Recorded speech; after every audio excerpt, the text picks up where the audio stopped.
Then Plankton realizes that he was selfish for trying to keep, the Krabby Patty formula to himself and stuff like that. And so that's when he kind of changes a little bit. But like I said before, he changes in the end, which I think probably could have been kind of cool for him to change, but I can see why they decided to keep him the same way he is because of the timeline of this movie and everything.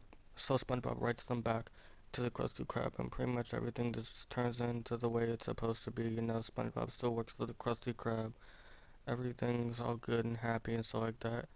And pretty much there's like a couple references in the credits, like it shows like Flats the Flounder and all that stuff, Mermaid Man, Barnacle Boy, all that good stuff. But before the movie went to the credits, it had like this rap battle thing, and it was okay, I guess. It just seemed really weird to me, like even for SpongeBob, like it was just kind of out of place, but it is what it is.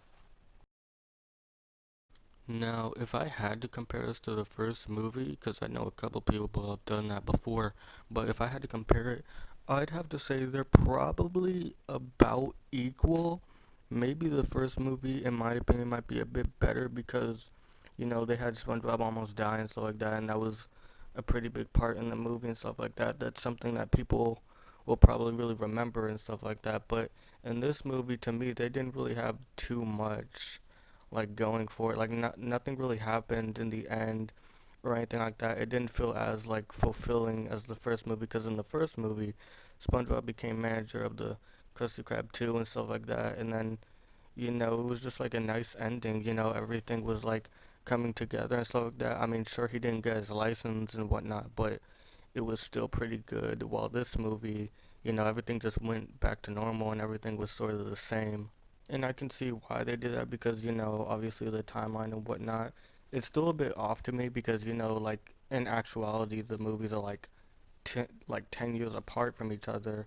I think maybe 12, but they're like a long ways apart from each other, so it's just kind of weird for that to happen. But I think it would have been cooler if like, like how in the first movie people could have talked about and said like, oh, SpongeBob almost died in that movie, and then for the second movie they could have said something like, oh, they revealed the Krabby Patty formula in the movie. Like, I think it would have been pretty cool because then it could have given people something to talk about for the second movie.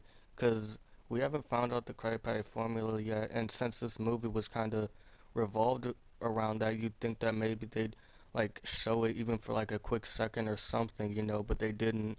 So I just thought it'd be kind of cool if they did something like that, so that then we would have something to talk about, in the movie and stuff like that. But yeah, while this movie wasn't the best, I'd have to say it was pretty good. Like, it's at least compared to the first movie and stuff like that. Sure, some things didn't change in the end, but that's pretty, understandable because, the timeline and whatnot. But yeah, I think it's a pretty good movie. I'd probably give it like a 8.5 out of 10 if I had to rate it.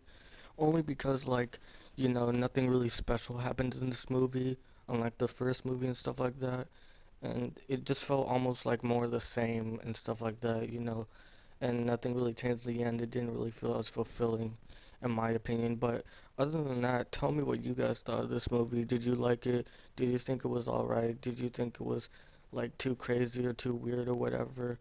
But I think that about does it for this review. So Silver Sun is out, guys.